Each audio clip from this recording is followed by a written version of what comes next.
For today's juicy lore, we're diving deep, literally. We're going under the sea to explore the unforgiving and kind of unpleasant Itch Queen, Umberlee. Welcome back to Beauty and the Beholder. If you're new here, hi, hello, my name is Kiki. Every week, we're just gonna hang out, put on some makeup, and talk about D&D lore. So if you love to gossip about fictional fantasy characters, I am your girl. Let's dive in. Umberlee is the evil goddess of the sea. She makes that very clear. While she used to rule from her dark lair in the flooded 13th level of the Abyss, also known as Blood Tour, her zip code right now, is in the Deep Wilds. The Deep Wilds is a plane of the Astral Sea where several nature deities live. She lives specifically within the Blood Sea of that realm. Her domain is the Tempest, which is pretty much associated with like the wrath of nature and its destructive powers. Umberlee is also an intermediate deity, meaning she's got like about 100,000 followers, so she's not like a mega influencer, but she's, you know, she's up there. I painted these little like merperson ears for the occasion. Let's make sure we use them. Umberlee definitely has some of the most iconic nicknames out of all of the deities that we've covered so far. The most iconic one is the bitch queen. She's so iconic for that. It tells you everything that you need to know about her. This woman does not play. She is not here to gallivant with y'all.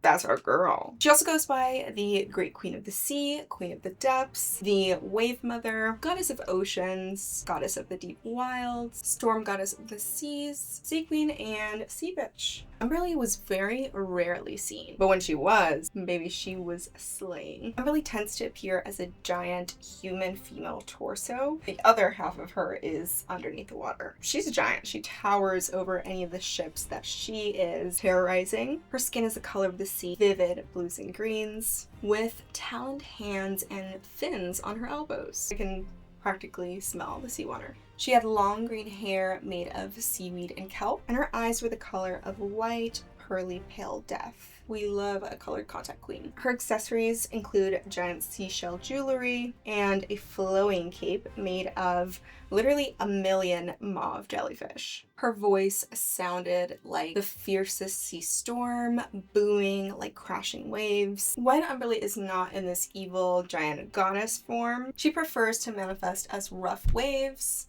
and winds of the sea, as well as just like an underwater presence that people in the water can feel. She's said to laugh with cruel and malicious glee as she flings seafarers to their deaths. With all of these manifestations, she can hurl and aim and throw waves of water at people. Sailors of the Forgotten Realms knew that if they started to hear her cruel, cold laughter or hissing words coming with the wind, they'd be face to face with the goddess very soon, and it probably would not end well. I love that whenever she does show up for mortals, she is just like intentionally as terrifying and like as horrible as possible. Like already scared by the rough water, and she's like, I gotta go big or go home. I gotta take it there and scare them even more. It's sick. And I mean that in like both a cool and like a sadistic way. We love an evil queen. Umberlee can also take the form of sea monsters like sharks, krakens, and the undead of the sea, which for some reason is even scarier to me than like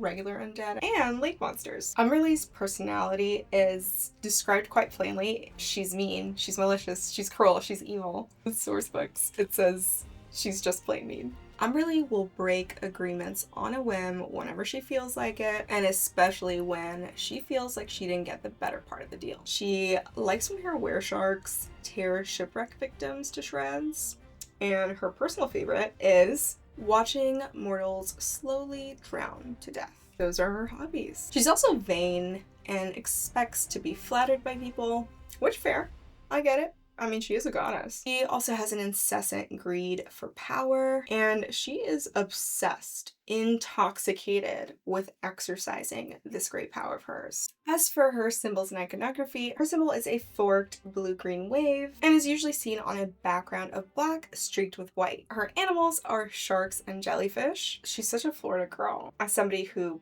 lives in Florida, I am hunkered down for this hurricane, and it's honestly been really helpful learning and just like enjoying Umberlee. For some strange reason, I don't know why, because she is literally the embodiment of like hurricane and bad weather. I feel like it's fitting, and it is helping me cope as we prepare for the Hurricane Milton. Anyway, monsters associated with Umberlee are were-sharks, which she actually created to spite 𝕬𝖐.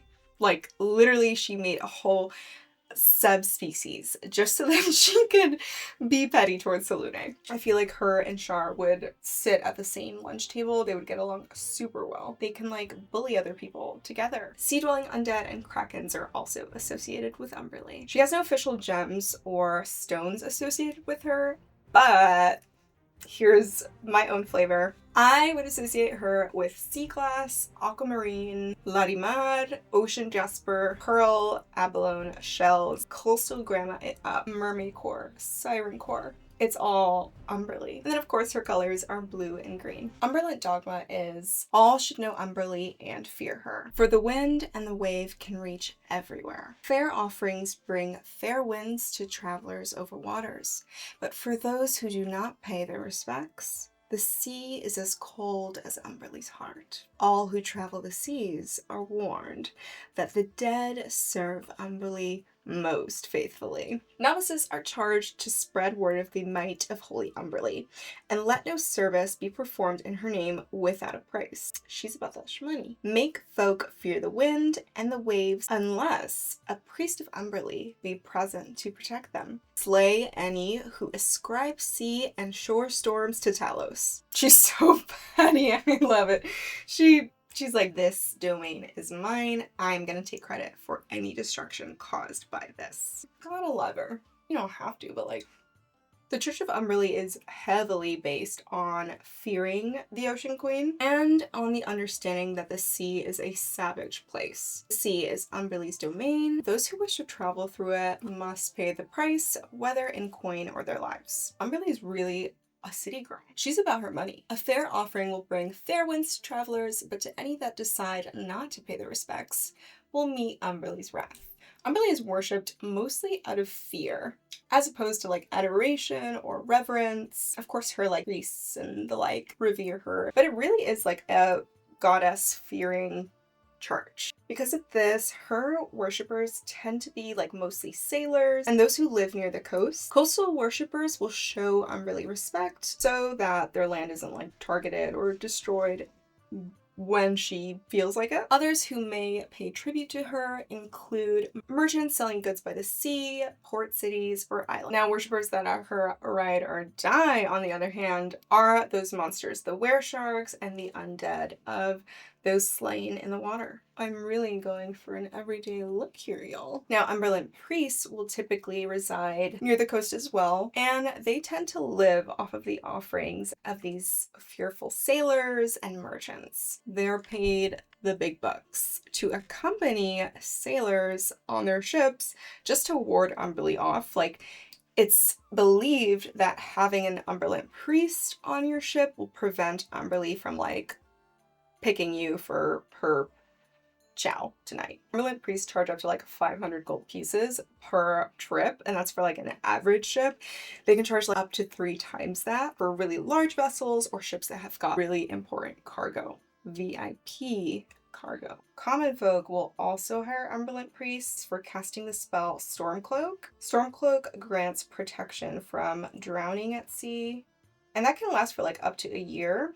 They've got a year warranty. It takes effect when the recipient has like really a dire need. Pirates will also hire Umberlee priests to cast Speak with the Drowned on, undead that they might come across in their pirating adventures. They could be used to like track down like treasure or learn directions to like a sunken ship. They are literally getting dead men to tell tales. Full priests of Umberlee can take the title of Wave Mistress, Wave Lord, Darkbreaker, Flood Tide, like 𝕬𝖆𝖘 in Baldur's Gate 3, Wave of Fury, Savage Sea Wind, and Wave Servants is reserved for specialty clergy. I don't think I could do this while talking talking, so one sec. Novices of the church are referred to as the Untaken. 𝖭𝖕𝖙 took only a few chosen. She like would rarely favor individuals unless it like really benefited her somehow. And I think you'll see what I mean when I share the example. She didn't want any of her chosen to get like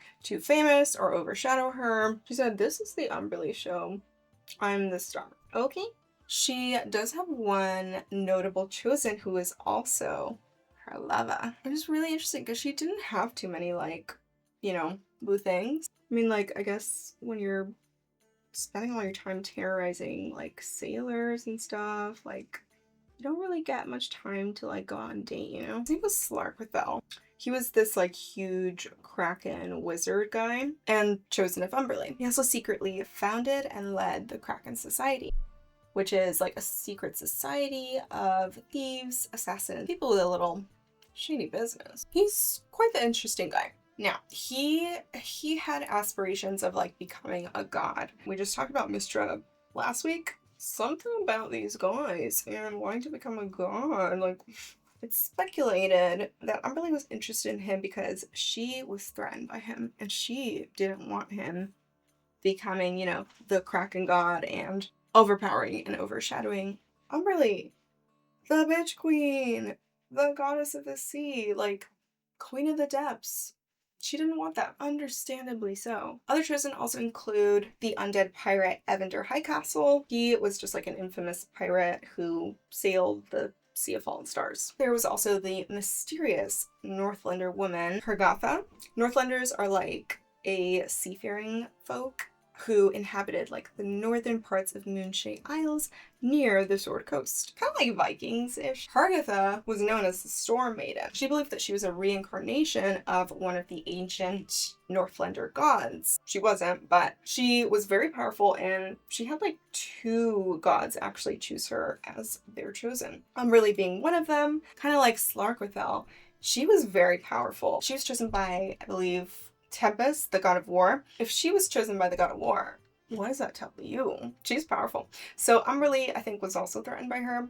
Anyway, she is another one of Umberlee's chosen. And lastly, 𝕵𝖎𝖕. He was like a cult leader. The cult was called the Cult of the Crushing Wave, and it was meant to worship this elemental goddess. They're called like archimentals. They're like powerful beings from the elemental plane. This goddess-ish, 𝕮𝖚. 𝕮𝖚 is known as like the princess of the water. So Gar is like opening up a rift to the elemental plane. He wants to like get her into the realm, and he fails at this. He's defeated. He's stopped by some good guys. But Umberlee swoops in. She's like, "Ooh, you're powerful. I want you on my team." So she makes him her chosen. As for temples, for years, the richest and like grandest temple of Umberlee was the House of the Cliff on 𝕵𝖚𝖚. It was destroyed during the time of Troubles, and I'm not 100% sure, but I believe it is now the one in Baldur's Gate. You may be familiar with the Water Queen's house, located in the lower city in Act 3. It is super cool to like go and visit, especially if you're a fan of Umberlee. If you haven't visited yet, load up your game or buy Baldur's Gate. It is super, super cool. I think that we get to see what a temple looks like, and there's like a whole quest related to an Umberlee priest. Other notable temples include the Shipsgrave Tower in 𝕊𝖏, the Cove of the Queen on Mintarn, Stormhaven House on 𝕵𝖚𝖚, and the Sea Caves of the Roaring in Teshborough. A few everyday rituals that people do for Umberlee include leaving offerings for the goddess. So this could be flowers, candles, sweet candies, she's a fan of those, or coins. She takes her compliments in cash. This is mostly done by sailors in the hopes that she'll spare them on their next voyage. While out on sea, sailors will also throw cargo overboard in order to please Umberlee. If it's a like especially dire situation, they will make sure to throw something alive overboard, like a sacrifice, because apparently she really likes that. Sometimes it doesn't work though, and if they have like an Umberlee priestess with them and stuff isn't working, and for some reason the Umberlee priestess is not able to help, they will sacrifice the priestess. Which to me, it just sounds like that's just gonna make Umberlee more angry. But that's just my opinion. So while they're doing all this, while they're throwing stuff overboard, they will play some tunes, some Umberlee bangers, sea shanties and stuff. Her worshippers will provide offerings and prayer on a daily basis. And our worshippers will also anoint themselves with seawater on their brow, hands, and feet. The Church of Umberlee has some interesting rituals as well. One of the most notable being the drowning. The drowning is where a novice or an untaken member officially becomes a true priest of Umberlee. This is their hazing, basically. Honestly, all of these tests for these goddesses, it's just hazing. They need to read the code of conduct. So what happens during the drowning? It's what it sounds like. The untaken will lie before an altar that's surrounded by like lit candles that have all been placed by like a prayer given by another Umberlee priest. And at this point, the other clergy members are in the room with them. Once they are like laid down, most of the other clergy people will leave, and a senior priest casts a spell that causes the room to flood with seawater. So a huge crashing wave comes in, floods the room, and disappears. Those who survive this are confirmed in the service of Umberlee and warned that if they ever betray her, drowning is the fate that awaits them. Basically, the idea is you were spared during the drowning, and that means that Umberlee can take you at any time.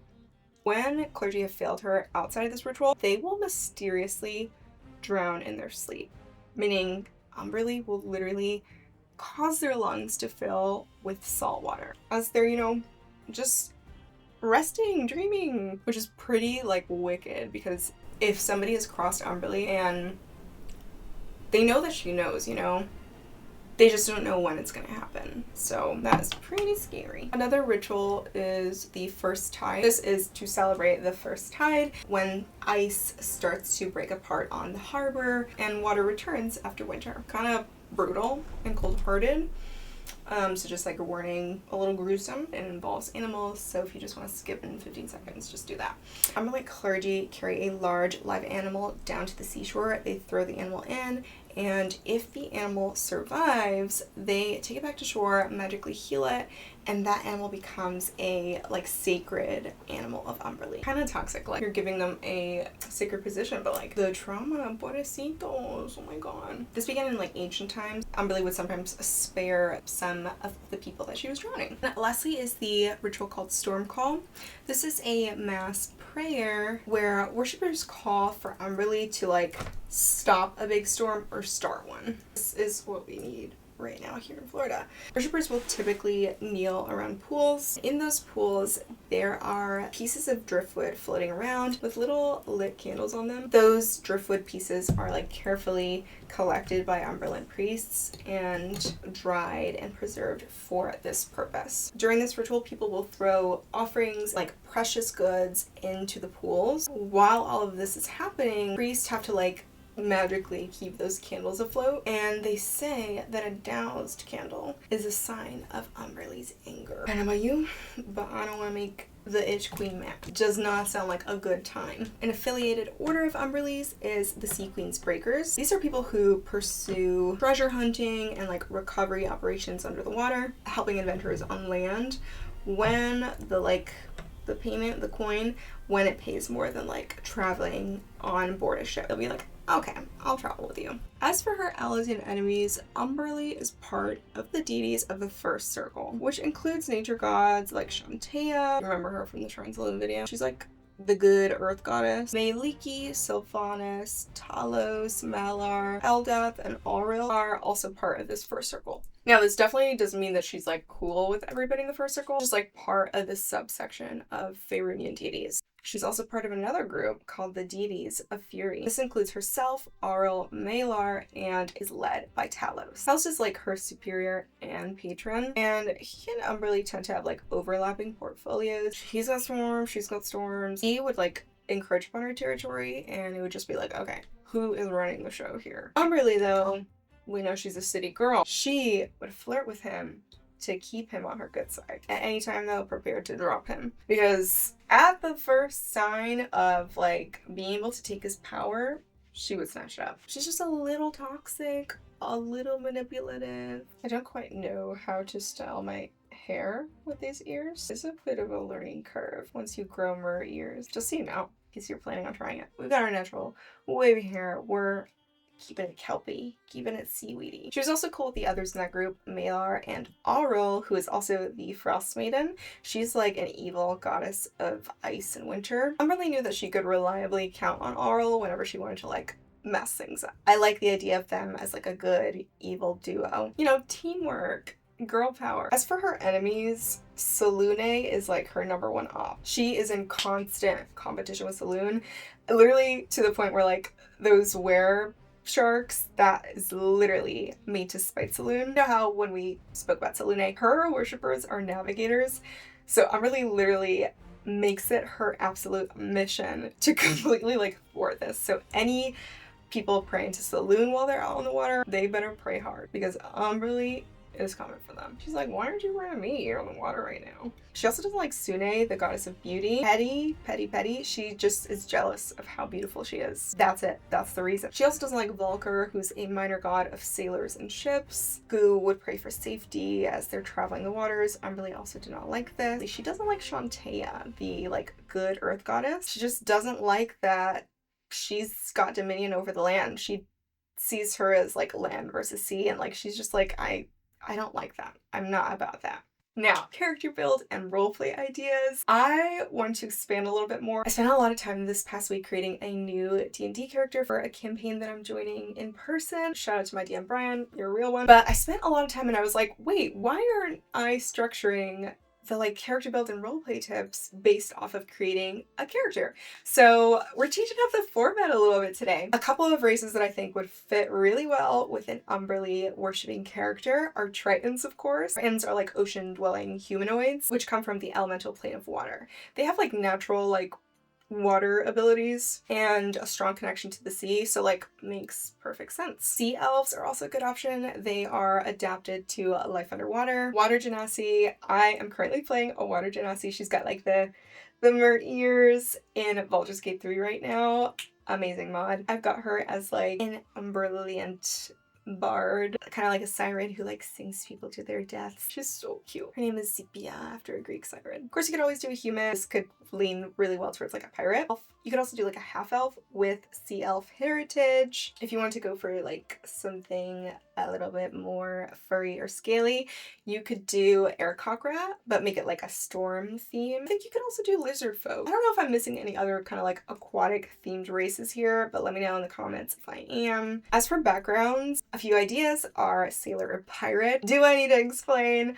That would fit so well for an Umberlee worshipping character, or honestly an Umberlee hating character too. You could also do like haunted one, a la Dark Urge. I could see them being like Umberlee and like chaotic, destructive. And of course an outlander, somebody who was raised by the sea, used to seafaring. I could see how they would have a connection with Umberlee. You know, they're used to like the real salty side of the water, you know? Some classes that would fit well are, of course, the Cleric Tempest Domain, Druid, Circle of the Coast, Storm Sorcerer, a Warlock with a Fathomless Patron, which draws power from, like, the depths of the ocean. You do Barbarian, Path of the Storm Herald. Ooh, I feel like that could be a really good, like, struggle between Talos and Umberlee. Rogue, swashbuckler rogue, baby. Pirate it up. It is your pirate era. Monk wave of 4 elements with like a water bending flavor. I personally love bard for an Umberlee type character. I really think that College of Whispers could work well. My character, I tied her to real world mythology of like sirens and siren song calling sailors to their deaths.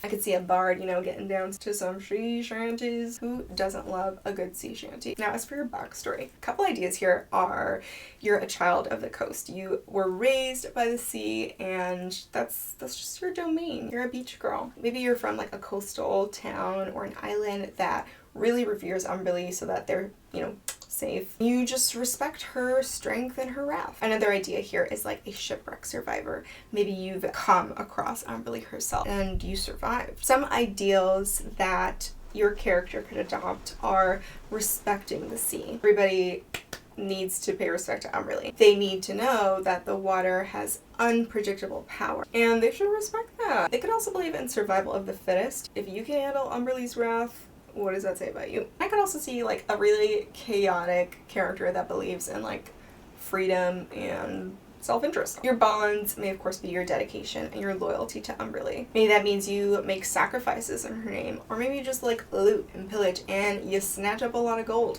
but you do give some of it to Umberlee. You love that girl. Maybe you don't tolerate disrespect for Umberlee. Water and spaces with water are sacred to your character and should be treated as such. Now for some bonds and flaws. Prideful, arrogant.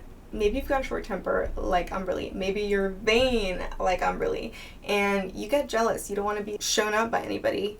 I could see that being problematic in a D&D campaign. I could see the arc, temperate, whatever you gotta do. Maybe you are untrustworthy and fickle and you side with whoever is benefiting you the most. Maybe you're not loyal to anybody except Umberlee. You love gold, you love hoarding, and you're a bit greedy. You have trouble parting with your gold unless it's for an offering for Umberlee. Some cute like quirk ideas and inspiration are maybe your character carries like a little vial of salt water with them at all times. That way they can anoint themselves, make sure they're protected and blessed by Umberlee when the time is needed. Maybe they have like weather senses. They're specifically attuned to storms and raging seas. And whenever they're on like calm waters, they're like, okay, either what's going on or it's because of me, y'all. Maybe they collect like sea items. This is what my Baldur's Gate character is doing right now, is she's collecting like all the shells on the beaches and stuff. Always, you know, collecting shells. That's so beautiful. That's so pure. I adore how petty, how cruel Umberlee is. She's in that Mean Girls lunch table with Char and Lolth. They're hamming it up. They're being petty, giving the girls what we want, you know? She is horrible and I love it. And honestly, before researching her for this video, I was like, yeah, I know Umberlee. But baby, in researching and like writing my script for this, I became obsessed. She is just so cool. I love that they're like, people have actually made songs. I'm gonna link them down below in the description box because I was listening to some playlists, y'all. Ginny D and Freya Catherine have songs that I think fit perfectly and 100% Umberlee vibes. Petty Queen. If you've played a character affiliated with Umberlee, I would love to hear how that went down. If there's a deity or another D&D lore topic that you would like me to cover, drop it in the comments below. For more juicy lore and to just hang out, check out the Beauty and the Beholder playlist. Be sure to click the bell icon for notifications. That way, if I do make a video on your requested topic, you'll be the first to find out. I hope you slay your day. Ciao!